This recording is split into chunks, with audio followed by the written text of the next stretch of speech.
Good morning all of you. My self Suryakant Kumar और आप देख रहे हैं आकांक्षा क्लासेस। पिछले लेक्चर में हम रिप्रोडक्शन इन फ्लावरिंग प्लांट के बारे में बता रहे थे। 12th क्लास का चैप्टर 2 स्टार्ट कर चुके थे। आज हमारा चैप्टर 2 का सेकंड लेक्चर है। हम फ्लावर के मॉर्फोलॉजी को समझ रहे थे कि फ्लावर का एक्सटर्नल स्ट्रक्चर में फ्लावर का कौन कौन सा पार्ट है और फ्लावर के सबसे फर्स्ट वर्ड्स का क्या नाम है, सेकंड वर्ड्स का क्या नाम है, थर्ड वर्ड्स का क्या नाम है, फोर्थ वर्ड्स का क्या नाम है। आप देख सकते हैं कल हम फ्लावर के बारे में बता रहे थे कि अगर ये हमारे हाथ में जो फ्लावर आप देख सकते हैं, ये फ्लावर का नाम हम बताए थे चाइना रोज। इसे हम किस नाम से जानते हैं? चाइना रोज के नाम से जानते हैं। और अगर हम फ्लावर का एक्सटर्नल मॉर्फोलॉजी की बात करें तो फ्लावर में जो पार्ट हम पकड़े हुए हैं इसे पेडिसिल या स्टॉक कहा जाता है। आप बात को समझिए, अगर इस फ्लावर को हम एलएस लॉन्गिट्यूडनल सेक्शन करें, अगर हम इस फ्लावर को लॉन्गिट्यूडनल सेक्शन करें, ऊपर से काटेंगे तो आपको किस तरह का इमेज दिखेगा? जरा सोचिए। मान लीजिए कि सबसे पहले तो आपको ये हमारा दिख जाएगा स्टॉक। मान लीजिए कि स्टॉक है और ऊपर में फुला हुआ पार्ट था। इस पार्ट को थैलेमस बोले। ये हमारा हो गया पेडिसिल, ये हमारा हो गया थैलेमस। ध्यान दीजिए।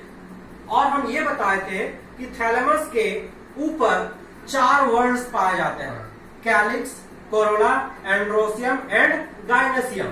तो सबसे फर्स्ट वर्ड्स क्या था? कैलिक्स। तो आप इस थैलेमस के ऊपर में सबसे पहला वर्ड्स क्या दे दिया हम? कैलिक्स का। मान लीजिए कि ये कैलिक्स है। फिर कैलिक्स के बाद हमको दूसरा वर्ड्स क्या देखने को मिला? कैलिक्स के बाद आपको दूसरा वर्ड्स कोरोला देखने को मिला। ये मान लीजिए कोरोला है। फिर मान लीजिए तीसरा था हमारा एंड्रोसियम। ये हमारा एंड्रोसियम हो गया तीसरा। और चौथा हमें देखने को मिला था इस टाइप का सबसे लास्ट वाला, ये था हमारा गाइनेसियम। तो आप देख सकते हैं कि फ्लावर का अगर हम लॉन्गिट्यूडनल सेक्शन करें, लॉन्गिट्यूडनल काट करें, तो आप देखिए कि सबसे नीचे हमारा पेडिसिल है, स्टॉक है, ऊपर में फुला हुआ पार्ट थैलेमस है और उस थैलेमस में 4 वर्ड्स अरेंजमेंट है और सबका अरेंजमेंट एक करेक्ट सीक्वेंस में है। सबसे फर्स्ट वर्ड्स आपको सबसे पहले कैलिक्स देखने को मिलता है, फिर कोरोला देखने को मिलता है, फिर एंड्रोसियम देखने को मिलता है और तब जाके हमें गाइनेसियम देखने को मिलता है। ध्यान दीजिए, ये सारी बातों पे मैं बता चुका था और मैं ये भी बता चुका था कि कैलिक्स जो है, कैलिक्स के यूनिट को क्या कहते हैं? कैलिक्स के यूनिट को सेपल कहा जाता है, कोरोला के यूनिट को पेटल कहा जाता है, एंड्रोसियम के यूनिट को स्टेमन कहा जाता है और गाइनेसियम के यूनिट को कार्पेल या पिस्टिल कहा जाता है। यहां तक हम बात कर चुके थे। अब हम उसी फ्लावर का मॉर्फोलॉजी में हम एक्स्ट्रा बात करेंगे और आज के लेक्चर में देखेंगे कि ये आगे क्या होता है। कल जितना पढ़ाए थे हम, पिछले लेक्चर में जितना पढ़ाए, वो सारे लेक्चर बहुत इंपॉर्टेंट था। आप उन सारे बातों को ध्यान से समझिए और अभी नेक्स्ट स्टार्ट करते हैं। Calyx and corolla are accessory whorls. ध्यान दीजिए पॉइंट पे। यहाँ जितनी बात लिखी हुई है सारी बात को मैं डिस्कस कर चुका था पिछले लेक्चर में। हम पॉइंट बाय पॉइंट बताना चाहते हैं। तो कैलिक्स एंड कोरोला, तो हम बताए थे कि कैलिक्स और कोरोला वो एसेसरी पार्ट है, सहायक पार्ट है, जबकि एंड्रोसियम और गाइनेसियम फ्लावर का इंपॉर्टेंट पार्ट्स है, रिप्रोडक्टिव पार्ट्स है, एसेंशियल पार्ट्स है। तो आप नोट कीजिए, calyx and corolla are accessory words while जबकि androecium and gynoecium are essential parts. दूसरे पॉइंट पे हम देखते हैं, इन सम फ्लावर, आपको कुछ फ्लावर में देखने को मिलेगा लाइक लिली, जैसे लिली के फ्लावर में आपको देखने को मिलेगा। तो in some flower like lily the calyx and corolla are not distinct and are term as perianth. ध्यान दीजिए, इस पॉइंट में, इस लाइन में यह लिखा हुआ है कि बहुत ऐसा फ्लावर है जैसे लिली के फ्लावर। आप लिली के प्लांट में देखिएगा, उनका जो फ्लावर होगा, उनके फ्लावर में कैलिक्स और कोरोला दोनों आपस में फ्यूज हो जाता है। आप ये डिफरेंस नहीं कर पाइएगा कि आप किसे कैलिक्स बोलिएगा, किसे कोरोला बोलिएगा। दैट मीन्स किसी भी फ्लावर में जब कैलिक्स और कोरोला दोनों फ्यूज हो जाता है तब उसे हम एक नया टर्म देते हैं, उसे पेरियांथ कहते हैं। तो आप देख सकते हैं लिखा हुआ इन सम फ्लावर, कुछ कुछ फ्लावर में, एग्जाम्पल याद रखिएगा लिली के फ्लावर में। अब लिली का जो प्लांट है वो मोनोकोट प्लांट है। अब ये मोनोकोट प्लांट क्या है, डाइकोट प्लांट क्या है, आप बस इतना याद रखिए जिस प्लांट के एम्ब्रियो में एक कोटाइलेडोन पाया जाएगा वो मोनोकोट प्लांट होगा, और जिस प्लांट के एम्ब्रियो में 2 कोटाइलेडोन पाया जाएगा वो डाइकोट प्लांट होगा। अभी फिलहाल आप इतना याद रखिए। अब मोनोकोट प्लांट को कैसे पहचानिएगा, डाइकोट प्लांट को किस प्रकार पहचानिएगा, ये सब बात है हम प्लांट को देखकर बता सकते हैं। प्लांट के लीफ को और प्लांट के रूट को देखकर हम बता सकते हैं कि वो प्लांट मोनोकोट प्लांट है या डाइकोट प्लांट है। ध्यान दीजिए, अगर मान लीजिए, इमेजिन कीजिए, अगर किसी प्लांट का जो लीफ है, अगर किसी प्लांट के लीफ में आपको बीच में एक मिडरिप देखने को मिलेगा, ये हमारा हो गया मिडरिप। आप कोई भी लीफ ले लीजिए और उस लीफ को गौर से देखिए, अगर उस लीफ के अंदर आपको बीचों बीच एक मिडरिप दिखाई मिले और फिर इस साइड में इस मिडरिप से वेन निकला हुआ हो, ये सब क्या है, वेन, वेन है। और इस वेन में छोटा छोटा और आपको निकला हुआ रहेगा, ये वेन्यूल्स कहलाता है, वेन्यूल्स कहलाता है। अगर इस टाइप का अरेंजमेंट आपको किसी भी लीफ में देखने को मिले तो वैसा लीफ डाइकोट प्लांट को शो कर रहा है। दैट मीन्स इस टाइप का लीफ जो है इसमें पैरेलल वेनेशन कहते हैं, सॉरी रेटिकुलर वेनेशन कहा जाता है, रेटिकुलेट वेनेशन। तो इस टाइप का अरेंजमेंट अगर किसी लीफ में देखने को मिले तो ये रेटिकुलेट वेनेशन है, और ऐसा वेनेशन आपको इस प्रकार का लीफ डाइकोट प्लांट में देखने को मिलेगा। चलिए हम इस बात पे ज्यादा चर्चा नहीं करेंगे, आप यहां फिलहाल पॉइंट को समझिए। तो हम क्या बता रहे हैं कि नॉर्मली आप फ्लावर देखते हैं तो फ्लावर में आपको कितना पार्ट दिखाई देता है, 4 पार्ट, कैलिक्स, कोरोला, एंड्रोसियम, गाइनेसियम।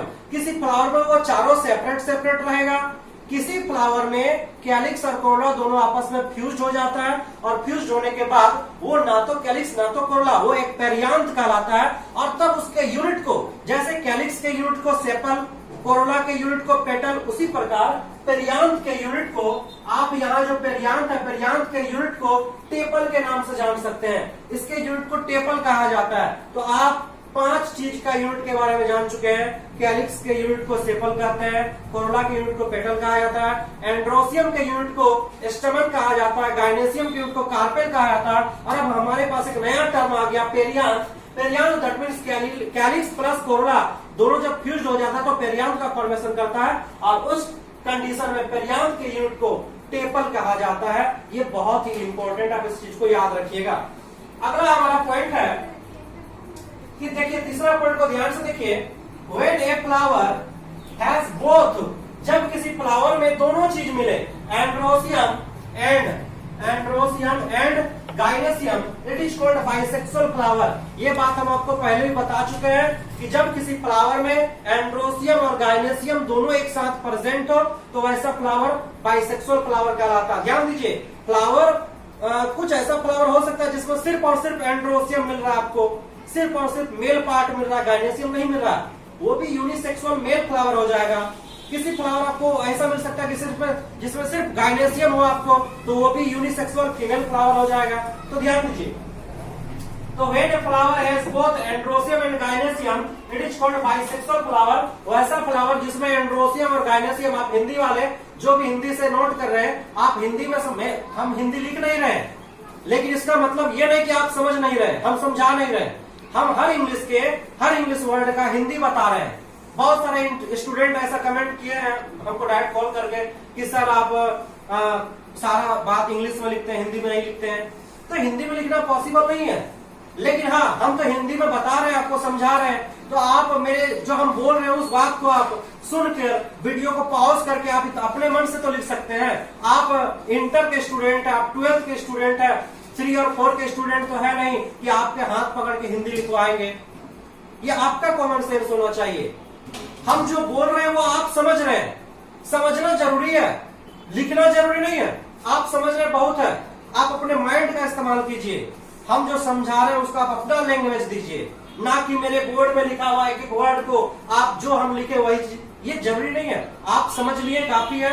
उसे समझे हुए चीज को आप अपने तरीके से भी लिख सकते हैं, कोई दिक्कत नहीं है।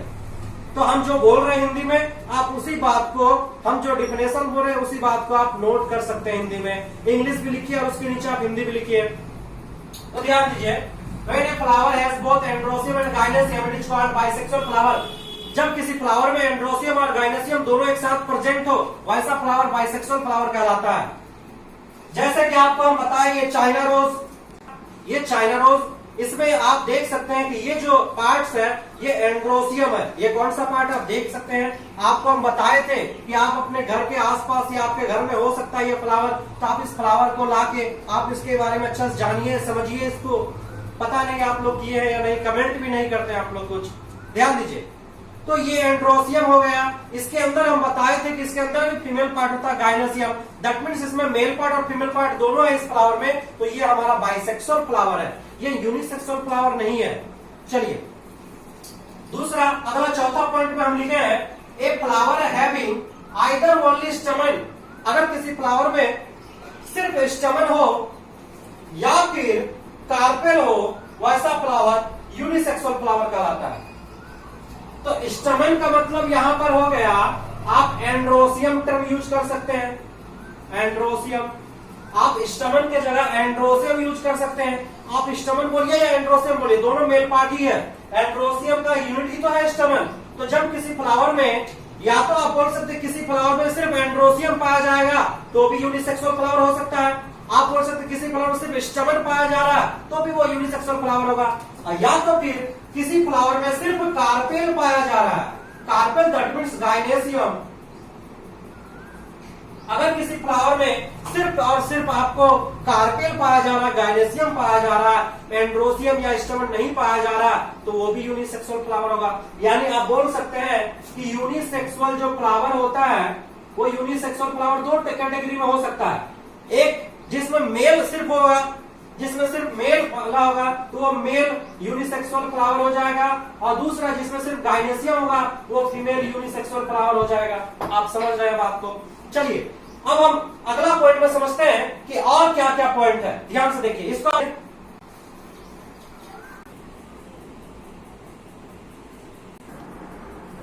चलिए अगला पॉइंट हम देखते हैं क्या है हमारा अगला पॉइंट। आप 5th पॉइंट पे ये लिखिए कि when a flower can be divided into two equal halves in any radial plane passing through the center, it is said to be actinomorphic flower। अब समझिए हिंदी क्या है इसका। यहां पर हिंदी में यह बताया जा रहा है कि when a flower, कोई भी फ्लावर में जब आप इसे कोई एक एंगल से काटिएगा, ध्यान दीजिए, आप मान लीजिए आपके सामने कोई फ्लावर रखा हुआ है, ये हमारा फ्लावर है, ये फ्लावर है। आप बोलेंगे हम इसको, इस फ्लावर को दो बराबर भाग में बांटिए। आपको दो बराबर भाग में बांटना है, ये इस टाइप का है। अब क्या होगा, आप किसी भी प्लेन से इसको काटिए, इस फ्लावर को आप किसी भी एंगल से काटिए, वो कोई भी एंगल होना चाहिए लेकिन वो दो बराबर भाग में बंटना चाहिए। तो आप इस फ्लावर को क्या कीजिएगा, जब किसी फ्लावर को आप इस एंगल से काट रहे हैं तो भी दो बराबर भाग में बंट रहा है। आप एंगल चेंज कीजिए, आप इस एंगल से काट रहे हैं तो भी दो बराबर भाग में बंट रहा है। आप इस एंगल से काट रहे हैं तो भी दो बराबर भाग में बंट रहा है। आप इस एंगल से काट रहे हैं तो भी दो बराबर भाग में बंट रहा है। तो वैसा फ्लावर जिसे आप किसी भी एंगल से काटिए, कोई भी प्लेन से काटिए, अगर वो दो बराबर भाग में बंट जाए तो वैसा फ्लावर एक्टिनोमॉर्फिक फ्लावर कहलाता है, या उसे आप रेडियल सिमेट्रिक फ्लावर बोल सकते हैं।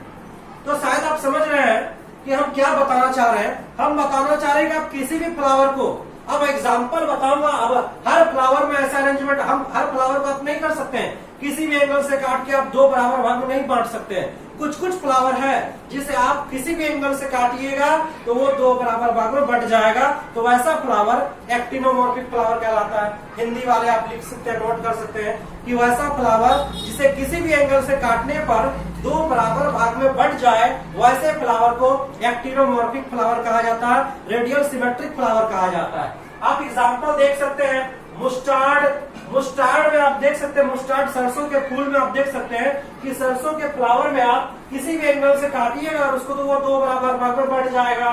धतूरा और चिली, आपका एग्जाम्पल बहुत इंपॉर्टेंट है इसमें।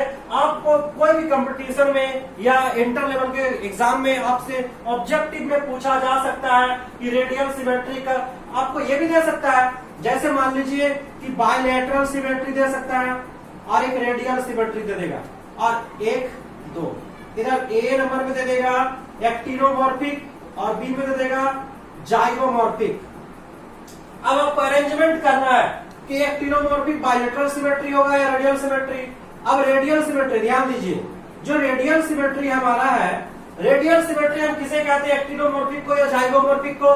तो आप ध्यान दीजिए यहाँ जो हम एक्टिनोमॉर्फिक लिखे हुए हैं, एक्टिनोमॉर्फिक फ्लावर, तो ये एक्टिनोमॉर्फिक फ्लावर का दूसरा नाम क्या है, रेडियल सिमेट्री। तो आप एक्टिनोमॉर्फिक के सामने में आप रेडियल सिमेट्री लगा सकते हैं, इस टाइप का अरेंजमेंट कर सकते हैं। आप जानिएगा तब ना कि एक्टिनोमॉर्फिक फ्लावर को, सॉरी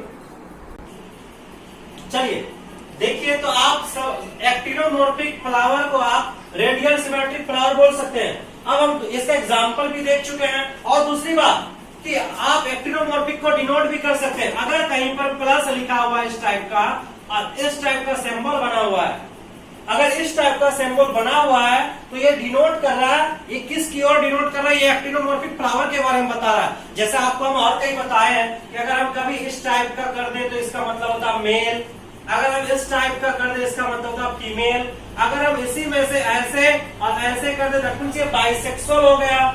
तो बहुत सारा सिंबल है। तो अभी आपको ये जो चैप्टर है हमारा सेक्सुअल रिप्रोडक्टिव फ्लावरिंग प्लांट, इसमें बहुत टाइप का सिंबल आपको देखने को मिलेगा। कैलिक्स का क्या सिंबल है, कोरोला का क्या सिंबल है, एंड्रोसियम, गाइनोसियम, पेरियांथ, ब्रैकेट, ये सारा चीज को ब्रैक्ट उसको बोलते हैं, ब्रैकेट नहीं सॉरी ब्रैक्ट बोला जाता है। तो ये सारे चीज का सिंबल देखेंगे हम। तो फिलहाल ये जो हमारा सिंबल है आप जो देख रहे हैं, प्लस करके अगर हम उसको चारों तरफ से इस तरह का सर्कल बना दें, प्लस को चारों तरफ सर्कल में घेर दें, तो ये हमारा एक्टिनोमॉर्फिक फ्लावर का सिंबल है। हम दूसरे पॉइंट पे बात करते हैं। तो आप शायद समझ चुके होंगे एक्टिनोमॉर्फिक फ्लावर क्या है। जनाब बताइए एक्टिनोमॉर्फिक फ्लावर क्या है। ठीक है, तो सुनिए एक बार फिर से कि वैसा फ्लावर जिसे हम किसी भी एंगल से काटने पर दो बराबर भाग में बढ़ जाए, वो फ्लावर दो भाग में बढ़ जाए, तो वो एक्टिनोमॉर्फिक फ्लावर कहलाता है या रेडियल सिमेट्री कहलाता है। समझ रहे हैं बात को। एग्जाम्पल आप याद कर लीजिए, मुस्टार्ड, धतूरा एंड चिली। अब दूसरे पॉइंट पे आते हैं हम। हमारा 7 नंबर पॉइंट पे है when it can be divided into two similar halves only in one particular vertical plane, that is called zygomorphic flower. ध्यान दीजिए, कहा जा रहा है ऐसा फ्लावर, मान लीजिए यही फ्लावर है, आपके सामने एक फ्लावर है, बोल रहा है इस फ्लावर को आपको दो भाग में, दो इक्वल भाग में डिवाइड करना है। तो जब किसी फ्लावर को किसी स्पेशल एंगल से काटने पर, आप कोई भी एंगल से काटिएगा तो दो बराबर नहीं बटेगा।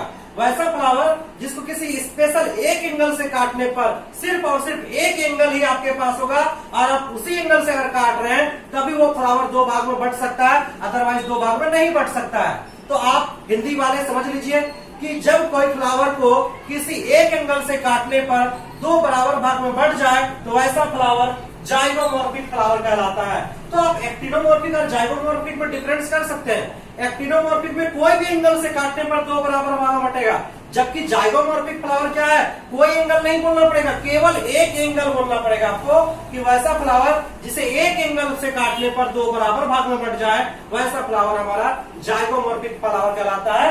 या आप जाइगोमॉर्फिक को बायलैटरल सिमेट्री भी कह सकते हैं, बायलैटरल सिमेट्रिक फ्लावर होता है ये।